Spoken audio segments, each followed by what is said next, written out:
যে charge frame করা হয়েছে এই মামলাটা বাতিল চেয়ে আমরা হাইকোর্টে একটি কোয়াশমেন্ট মামলা বাতিলের আবেদন করেছি। এটা 10 এবং 11 তারিখে শুনানি হলো।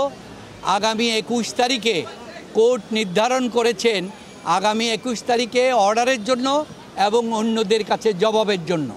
জবাব আসলে এটা আরও হয়তো দীর্ঘায়িত শুনানি হবে।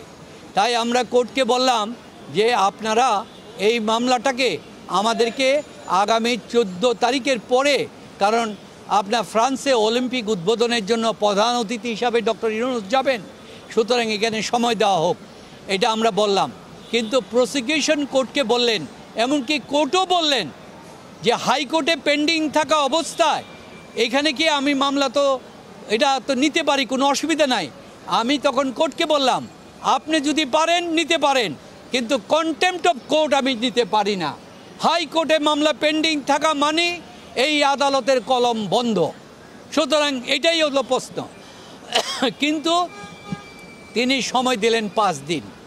আমরা বললাম আপনি যে সময় 5 দিন দিলেন, আপনার সামনে যে কেস ডায়েরিটা আছে সেখানে তো দেখা যাচ্ছে সব মামলা আপনি 1 মাস 2 মাস 2.5 মাস পরে ডেট দিচ্ছেন।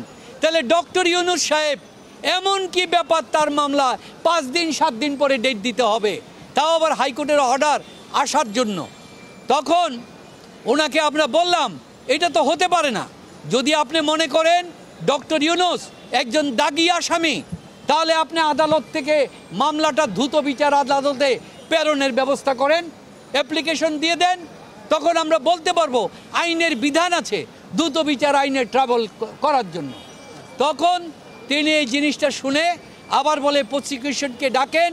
তো প্রসিকিউশনের কথা শুনে বারবার যে ডেট দেওয়া, তাতে মনে হচ্ছে prosecution is appointed by the government. তাহলে দেখা যাচ্ছে যে আদালত সরকারের নির্দেশটাই বেশি শুনতেছে, সরকারের যে ব্যাপারটা এটাই শুনতেছে, এইভাবে জিনিসটা করছে। এইটার মাধ্যমে একটা হয়রানি করা হচ্ছে। পরবর্তী ডেট দিয়েছেন আগামী 5 তারিখ, 5-8 তারিখ, অথচ ওনার অলিম্পিকের ডেট আছেন 14ই আগস্ট পর্যন্ত। একটা দেশের গর্ব, সারা পৃথিবীর মানুষ বিশ্ব অলিম্পিকের উদ্বোধন করার জন্য বাংলাদেশের একজন মানুষকে নিতে চায়। এটাও বন্ধ করে দিতে চায় যে তিনি যেন সেখানে যেতে না পারে। দেশের ইজ্জত, সম্মান, মান ইজ্জত সর্বনিম্নে ফেলার একটি চক্রান্ত হচ্ছে। তাই আমরা কোর্টকে বলেছি আপনি যদি মনে করেন এই তাড়াতাড়ি করতে হবে, তাহলে আপনি মামলাটা এখানে দিয়ে দেন। আর এইভাবে যদি আপনি ডেট দেন, তাহলে আসামি হিসাবে আমাদেরও তো মনে সন্তুষ্টি থাকতে হবে আপনার কাছে ন্যায়বিচার পাবো কিনা। যেইভাবে আচরণ করেছেন এটা আইনের আচরণ হয় নাই, সুতরাং এটা ন্যায়বিচার এখানে হওয়ার সম্ভাবনা আমরা দেখি নাই। তখন কোর্ট বললেন ঠিক আছে আসেন, শুনে এটা আগামী 5 তারিখে নির্ধারণ করেছেন, আগামী 5 তারিখ।